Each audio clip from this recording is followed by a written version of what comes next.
На тихом кладбище в пасмурный день пожилой мужчина посещает могилу своей покойной жены. Оплакивая свою потерю, он замечает стоящую неподалеку незнакомку, женщину, которую он никогда раньше не видел. К своему удивлению, он слышит, как она что-то шепчет и, прислушавшись, улавливает слова «мне жаль», за что она просит прощения. Но прежде чем мы начнем, обязательно подпишитесь, если вы еще этого не сделали, и нажмите на кнопку уведомления, чтобы не пропустить ни одной новой истории. Как и в любое другое воскресенье, Хамфри посетил могилу своей жены. Это был радостный момент для старика, но Хамфри не подозревал, что это было необычное воскресенье. Хамфри вышел из машины, поздоровался с садовником и продолжил путь к могиле. Он подносит цветы к своему носу, заставляя его немного приподнять голову. Из-за этого он смотрит в сторону могилы своей жены, где видит странную даму рядом с могилой своей жены.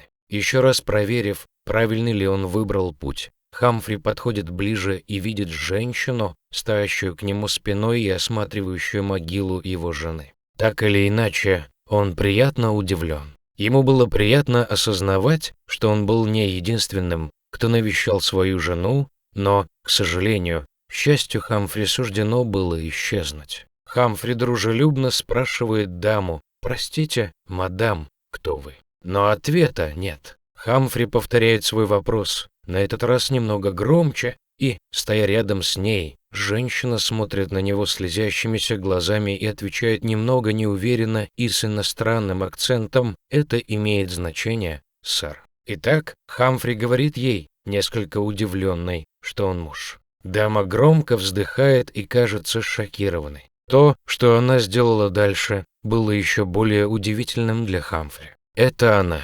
Он видит женщину, которая очень похожа на ту, что была на прошлой неделе. Он сразу встает, обещает официанту, что заплатит позже, и идет за женщиной. Женщина еще не очень далеко, и Хамфри видит, как она направляется к кладбищу. Он видит, как она останавливается у одной из могил и подходит к ней все ближе и ближе. Когда он оказывается достаточно близко, он говорит: «Извините, юная леди», и молодая женщина оборачивается. Хамфри видит, что это не та женщина, которую он видел в прошлое воскресенье. Он извиняется и, несколько удивленный, идет к могиле своей жены. Прошло много времени с тех пор, как он разговаривал со своей женой, посещая ее могилу, но на этот раз у него было так много вопросов, что он не смог удержаться. Он оставляет плакат на воротах кладбища. На плакате он любезно просит даму обратиться к нему,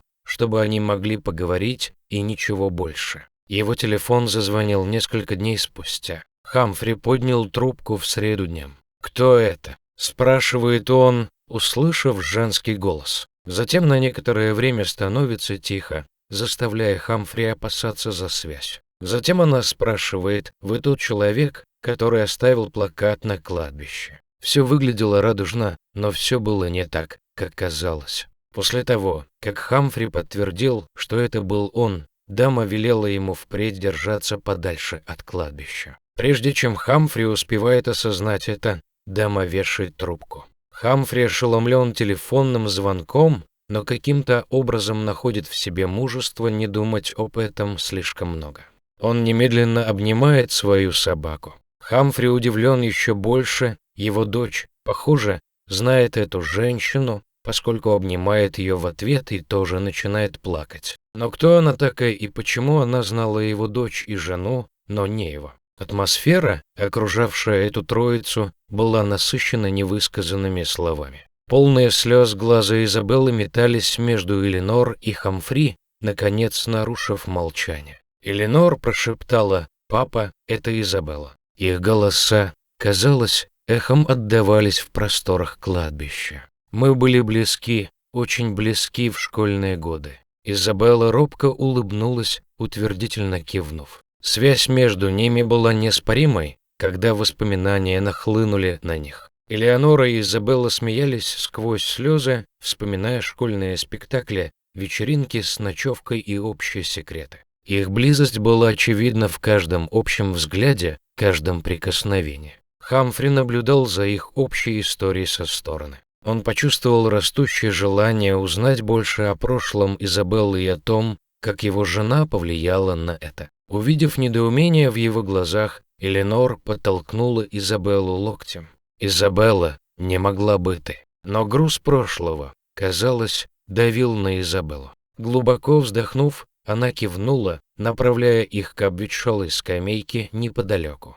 «Это долгая история», — начала она тихим шепотом, «но я думаю, пришло время тебе узнать». История Изабеллы началась в далекой стране, где она родилась в разгар гражданских беспорядков. Она рассказала о своем отце, отважном журналисте, который пропал без вести, когда она была совсем маленькой. Ее мать, отчаявшись найти безопасность для своего единственного ребенка, покинула родину. Они столкнулись с бесчисленными трудностями в качестве беженцев, но самым трудным для Изабеллы было приспособиться к новой культуре, новому языку. С того дождливого дня их связь окрепла. Элеонора, столкнувшись со своими собственными трудностями, поняла боль Изабеллы, и они нашли утешение в обществе друг друга. Увидев потенциал Изабеллы, Элеонора не смогла сохранить свою новообретенную подругу в секрете. Она познакомила ее с Маргарет, своей сострадательной матерью. Не задумываясь, Маргарет вмешалась, обеспечив Изабелле те же возможности получения образования, что и ее дочери. Она стала ангелом-хранителем, о котором молилась Изабелла, маяком доброты в мире, который часто казался суровым. Шли годы, Элеонора и Изабелла стали неразлучны, их истории переплетались, как нити богатого гобелена. Маргарет стала не просто благодетельницей, она стала наставницей. Каждые выходные Изабелла и ее мать находили утешение в уютной гостиной Маргарет, практикуясь в английском произношении или узнавая об американских праздниках. Когда мать Изабеллы заболела, таинственный благотворитель оплатил их медицинские счета. Изабелла подозревала, но только позже узнала, что за этими анонимными проявлениями щедрости стояла Маргарет. У добросердечной женщины было единственное условие – никогда не позволять Хамфри узнать о ее помощи. Время имеет свойство формировать судьбы. Академический талант Элеоноры привел ее в престижный колледж, ее мечты распространились на академическую сферу.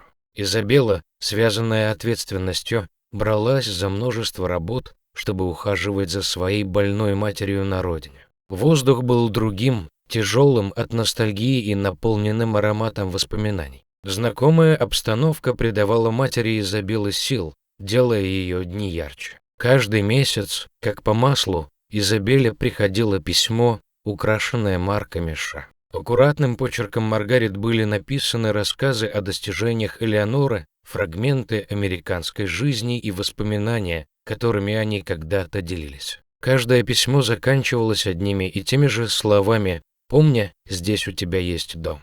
Эти слова стали для Изабеллы якорем, мостом между двумя мирами, которые она нежно любила. В один судьбоносный день пришло письмо, написанное не Маргарет, а Элеонорой. Дрожащими руками Изабелла развернула бумагу, слова расплывались из-за подступивших слез. Маргарет скончалась. Новость была подобна удару кинжала, отрезавшему часть ее души. Женщина, которая была маяком надежды в ее жизни, больше не было. Охваченная горем, Изабелла дала обет. Она держала мать за руки и шептала обещание вернуться на землю, которая когда-то обнимала их. Она хотела постоять рядом с местом упокоения Маргарет, чтобы попрощаться, чего у нее никогда не было. «Однажды», — пробормотала она, — «я вернусь, чтобы почтить ее память». Шли годы, Изабелла работала, не покладая рук, откладывая деньги для своего паломничества в США.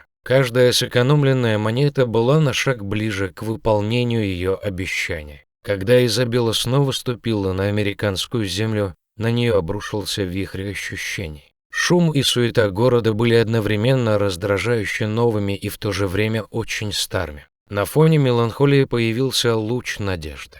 Элеонора и Изабелла, связанные воспоминаниями об ушедшем времени, решили восстановить свои узы. Они смеялись, предавались воспоминаниям и делились мечтами о будущем. Оба понимали, что, поддерживая их связь, они будут поддерживать и дух Маргарет, выполняя ее молчаливые желания о них. Вдохновленные жизнью, наполненной бурными проявлениями любви, Хамфри, Элеонора и Изабелла совместно основали Margaret's Haven. Фонд стремился помогать иммигрантам, предоставляя им ресурсы, рекомендации и немного доброты. Открывая мемориальную доску фонда, они знали, что наследие Маргарет будет жить и дальше, затрагивая бесчисленные жизни точно так же, как она коснулась их жизни. По мере того, как дни превращались в месяцы, боль утраты ослабевала, сменяясь благодарностью за вновь обретенные отношения. Хамфри, когда-то погруженный в одиночество своего горя, теперь обнаружил, что окружен теплом, пониманием и любовью.